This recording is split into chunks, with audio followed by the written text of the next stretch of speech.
जहिया से दिहला ब्रह्म ज्ञानवा जीवनवा हमरो मानवा जीवनवा भइल पावन हो कि बाबा हो भूलब नाही कहो तहर नाम राम से मिलाई दिहला हो कि बाबा हो भूलब नाही कहो तहर नाम राम से मिलाई दिहला हो।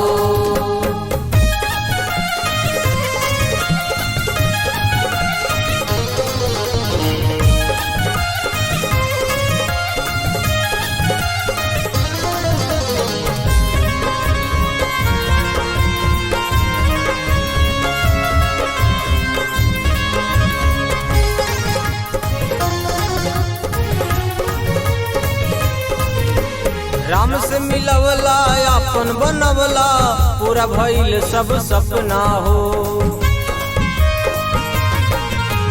राम से मिलवला अपन बनवला पूरा भइल सब सपना हो। अब केहू बेगाना न लौके लौकेला सब अपना हो। किछुल निताहारो चरनावा की भइल दरसनावा की भइल दरसनावानु हो कि बाबा हो भूलब नाही कहो तहर नाम राम से मिलाई दिहला हो कि बाबा हो भूलब नाही कहो तहर नाम राम से मिलाई दिहला हो।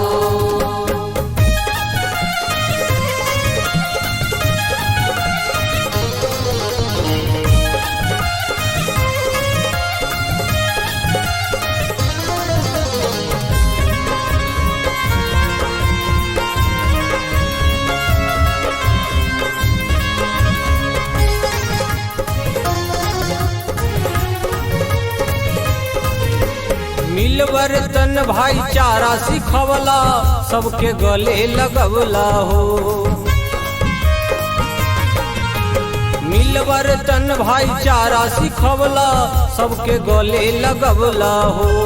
जाति वर्ण के भेद मिटा के एक साथे खिलवला हो कि धन बटताहारो मिसानावा की पाँचे गोपरानावा की सेवा सुमिरा नावानु हो कि बाबा हो भूलब नाही कहो तहर नाम राम से मिलाई दिहला हो कि बाबा हो भूलब नाही कहो तहर नाम राम से मिलाई दिहला हो।